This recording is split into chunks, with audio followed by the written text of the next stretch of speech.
ஒரு கிழமையாக காணொளி ஒன்றும் காணையிலேண்டு கன உறவுகள் தொலைபேசியில் அழைச்சிங்க. ஒரு சின்ன அறுவை சிகிச்சை உண்டு, அதால் தான் என்னால் முடியாமல் போயிட்டுது. இது இப்போ நீங்கள் பார்த்து கொண்டிருக்கிறது எங்கட மேப்பிள் பானி எடுக்கிற இடம். இது சேகரிப்பு நடக்குது. மேப்பிள் மரத்திலிருந்து பானிகள் வருது. என்ன நடந்ததுன்னு சொல்லி சொன்னால், முதுகில் ஒரு அறுவை சிகிச்சை, ஒரு கட்டி உண்டு, ஒரு 10 வருஷத்துக்கு மேலே முதுகில் இருந்தது. அப்போ மருத்துவர்கள் அதை பரிசோதித்து போட்டு சொன்னவர்கள் அது புற்றுநோய் கட்டி இல்லை, அதாவது கேன்சரஸ் கட்டி இல்லை. அது வந்து ஒரு டேஞ்சரஸ் ஆனது, அதாவது ஆபத்தானது ஒன்றும் இல்லை. அதனால் அதை வந்து நம்முடைய அரசாங்கம் தினுடைய ஓஹிப்னு சொல்கிறது, இங்கே இருக்கக்கூடிய நம்முடைய ஒன்டாரியோ மாநிலத்தினுடைய சுகாதார சேவைகள் அதனால் நாங்கள் பே பண்ணணும். அப்போ 2 கிழமை ஓய்வெடுக்கணும். எனக்கு கட்டிலேயே படுத்திருக்கணும் ஒரு கிழமை அது வந்துடுமேண்டா. அது ஒரு ஒரேஞ்சுன்னு சொல்கிறது இருக்குல்ல, ஆரஞ்சு இந்த சைஸில் இருந்தது, முட்டையை விட பெருசாக இருந்தது. அது பிறகு சொன்னவர், மருத்துவர் சொன்னவர் என்னென்றால், அது சில நேரம் என்னுடைய வாழ்நாளில் அது உடையாமல் போகலாம் அல்லது உடையலாம். அது படுக்கும்போது, அதாவது கட்டிலில் மெத்தையில் படுக்கும்போது உள்ளுக்குள்ளே போயினபடியே எனக்கு அது ஒரு நோகா ஒன்றும் தெரியலை. அது அப்புறம் என்ன நடந்ததுன்னு சொல்லி சொன்னால், இருந்தால் போல் அது டக்குன்னு ஒரு தேங்காய் அளவுக்கு வீங்கி எனக்கு இப்போ வலி தாங்க முடியலை. மெதுவாக இருந்து போட்டு ஒரு கட்டத்தில் தாங்க முடியாமல் போனோன்னா, அங்கே ஒரு சீன மருத்துவர் தான் இருந்தார். எங்களுடைய எமர்ஜென்சி போனேன். அப்போ நாங்கள் வாழ்கிறது கனடாண்டாலும் யாழ்ப்பாணம் பொது மருத்துவமனைக்கெல்லாம் நான் சின்ன வயசில் போயிருக்கிறேன். சரியா அவ்வளோப்படி மரங்கள் ஏறுறது விழுகிறது இப்படியான எல்லாம் அங்கெல்லாம் மருத்துவரோட நான் பார்த்துருவேன். இங்கே அப்படி இல்லை. இங்கே சில நேரம் ஒரு போனால் 12 மணி தேலமாக ஏதாவது திருப்பி வாரத்துக்கு. அப்போ போக பயத்தில் நான் போகிறே இல்லை. அப்போ இங்கே சித்த மருத்துவர்கள்ட்டையும் கேட்டு கொண்டு வந்தேன் நான். அப்போ அவையில் சொல்லி கொண்டு வந்தேன், உடம்பில் ஒரு அறுவை சிகிச்சை செய்தால் வந்து அதில் ஒரு பேலன்ஸ் வந்து போயிடும், அதை செய்யக்கூடாது அப்படி என்ன. அப்போ அதனால் எனக்கு செய்கிறது விருப்பம் இல்லை. இதில் ஒரு அங்கே ஊருக்கு போகும்போது இந்த கட்டிலில் படுக்கைகள் அது ஒரு அன்கம்ஃபர்டபுளாக இருந்தது. என்னென்னா ஒரு நல்லா இருக்கையில் என்னென்னா, எங்களோட வீட்டை மாமாவோட நிற்கும்போது மாமா சொன்னார், இது தாத்தாட இருந்து வந்த கட்டில், பொண்ணுத்திரையர்கிட்ட அந்த கட்டில் வந்து அவர் என்ன செய்து வச்சிருப்பாருன்னா, தாத்தா வந்து கணியர் என்று சொன்னால் இந்த நாள்கோள் நட்சத்திரம் எல்லாம் கணிக்கிறது. அதே மாதிரி அவர் ஒரு மருத்துவரும் கூட. அப்போ அவர் ஒரு அரைவாசிக்கு வேம்பு பலகை, மற்ற அரைவாசிக்கு இழுப்பை, அப்படி எல்லாம் அப்படி 2-3 இது வச்சிருப்பாராம். எண்ணெய் பூசிக்கொண்டு படுக்கைகள் அந்த மாதிரி இருக்கும். அப்போ அதில் படுக்கைகள் தான் எனக்கு கஷ்டமாக இருந்தது. என்னென்னா அது ஒரு மருத்துவ குணம் எல்லாம் அதில் இருக்கும். சரி, ஏன்னா அப்போ இவர்கிட்ட இங்கே போனோன்னே என்னால் தாங்க முடியல. அங்கே போயிட்டு உடனே இப்போ ஒன்டாரியோ மருத்துவ சேவை வந்து சரியான விரைவாக வந்துட்டினேன். அப்போ நான் போனோடனே வந்து என்னுடைய அந்த மருத்துவ அட்டையை வந்து அதில் போனோடனே உடனே கூப்பிட்டார், அந்த பதிவாளர் கூப்பிட்டு எல்லாம் சரியோன்னு பார்த்து போட்டு திரும்ப உங்களை ஒரு தாதி பாப்பா என்று சொல்லி சொன்னார். உங்களுக்கு என்ன பிரச்சனைன்ற ஒரு தாதி இங்கே அப்படி தான் நடக்கும். அப்போ உடனே ஒரு 10-15 நிமிஷத்துக்குள்ளேயே தாதி என்னை வந்து பார்த்தா. பிறகு சொன்னால் மருத்துவர் பார்ப்பாருண்டு. முந்தியண்டா இப்போ நான் நினைக்கிறேன் 3-4 வருஷத்துக்கு முதல்லலாம் மருத்துவர் பார்க்குறேன்னா ஒரு இது இல்லை, அதாவது ஆபத்தின் அடிப்படையில் தான் பார்ப்பினோம். ப்ரையாரிட்டி லிஸ்ட்டுன்னு சொல்லிக்கணும், யாருக்கு கூட ஆபத்து அவையில் தான் முதல் பார்ப்பினோம்.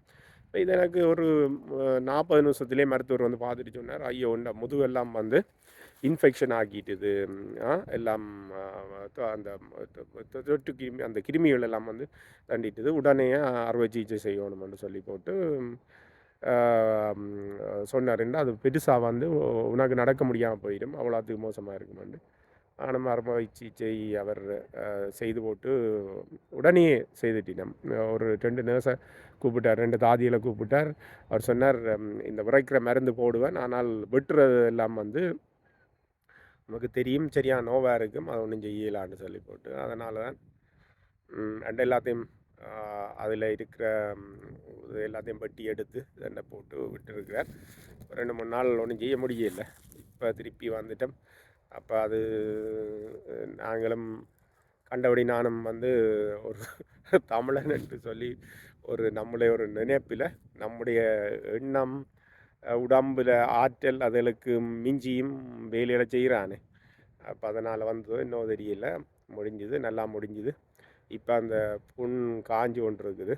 நான் உங்களை வீடியோ ஒரு கையால் எடுத்து கொண்டிருக்கேன், மற்ற கை தோல் மூட்டு பின் பின் பின் நொந்து கொண்டிருக்குது. நன்றி, உங்களுடைய அக்கறை இதுகளுக்கெல்லாம் நன்றி. இனம் மீதான பற்றான வீடியோக்கள் போடுறதால உங்களுக்கு பேருக்கு என்ன கவர்ந்திருக்குது. அதை நினைச்சு நான் பெரும் மகிழ்ச்சி அடைகிறேன்.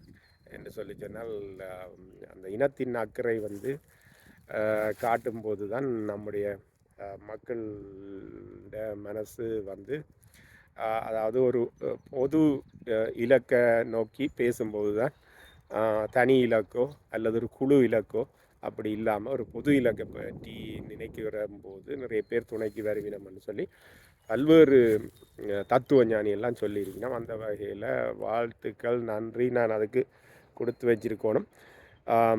இப்போ வந்து வசந்த காலம் இங்கே பிறந்துட்டுது இங்கே கனடாவில். அப்போ இங்கே பார்த்தீங்கன்னா இப்போ தான் எங்கள்கிட்ட குருவி சத்தம் எல்லாம் கேட்குது. இப்படி ஒரு காலத்துக்காக நாங்கள் ஏங்கி தவிச்சு நாங்கள் கிட்டத்தட்ட நான் இப்படி வெளியில் வந்து ஒரு தேநீர் ஒன்று அருந்தினது. இப்படி ஒரு இங்கே பாருங்கள், இப்போ ஸ்வெட்டர் போட்டிருக்கேன். அது எனக்கு முதுகில் புண்ணு இருக்கிறபடியாக கொஞ்சம் குளிருது, ஸ்வெட்டர் போட்டிருக்கேன். மற்றபடி இப்படியான ஒரு காலநிலை வந்து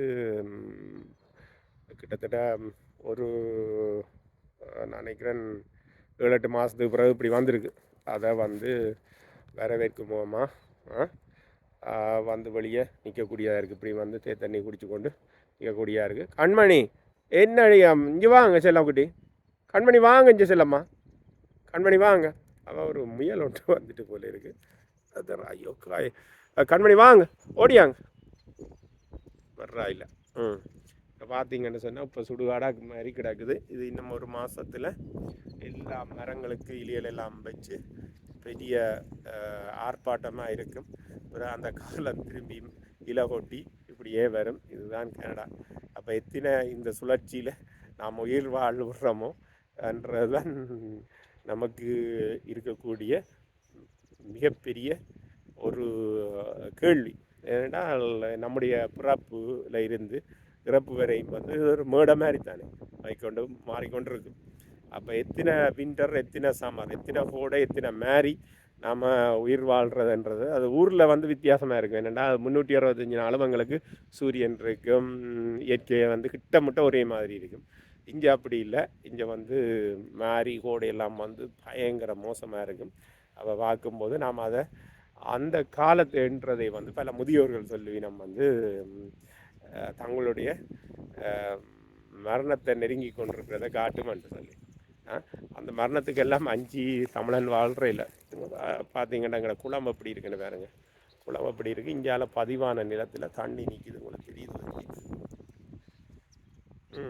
இந்த குருவிகள சத்தம் இருக்குல்ல, எல்லா பாட்டு பாடினோம். இந்த வானம்பாடிகள்னு சொல்லி ஊரில் எத்தனையோ கவிஞர்கள் வானம்பாடிகளை பற்றி எழுதியிருப்பினோம். அந்த வானம்பாடிகளை பற்றியும் நான் ஒரு பதிவு போடணும். இந்த முறை நாங்கள் ஊருக்கு போகும்போது தமிழீழத்துக்கு வானம்பாடி சத்தத்தை கேட்டு நான் கேட்க இல்லையான்னு இப்போ தான் நான் யோசித்து பார்க்குறேன். என்ன நேற்று ஒரு கவிதை ஒன்று படித்து நான் வானம்பாடிகளை பற்றி பார்த்து கொண்டிருக்கிறேன். நன்றி மக்களே, வாழ்தல் இது. வணக்கம். நாம இருக்கும் குடியெல்லாம் நம்ம நெஞ்சோம்.